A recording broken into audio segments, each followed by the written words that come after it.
வணக்கம்ப்பா.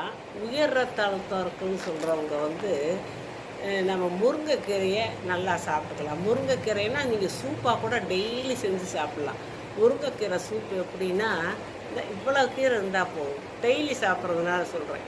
இவ்வளவு கீரை எடுத்துக்கிட்டு நல்லா அலசிட்டு ஒரு 2 டம்ளர் தண்ணியை அதில் ஊற்றி அதில் மிளகு, சீரகம், பூண்டு இதுகளெல்லாம் இடித்து அதில் போட்டு கொஞ்சம் மஞ்சத்தூளையும் போட்டு நல்லா ஒரு 15 நிமிஷம் வரைக்கும் கூட கொதிக்க விடலாம். அந்த சத்தெல்லாம் இறங்கின பிறகு அதை நல்லா வடிகட்டிட்டு ஒரு டம்ளர் வர வரைக்கும் கூட அது நம்ம வேக வைக்கலாம். அந்த தண்ணியை வற்ற வைக்கணும். 2 டம்ளர் தண்ணி ஒரு டம்ளருக்கு கொஞ்சம் கூட இருக்காப்புல கூட நம்ம அதை வேக வச்சு வடித்து அதில் கொஞ்சம் ஒரு மாதிரி இருக்கும். எலுமிச்சம்பழச்சாறு கொஞ்சம் புளிப்பு சோஸ் நல்லாயிருக்கும்.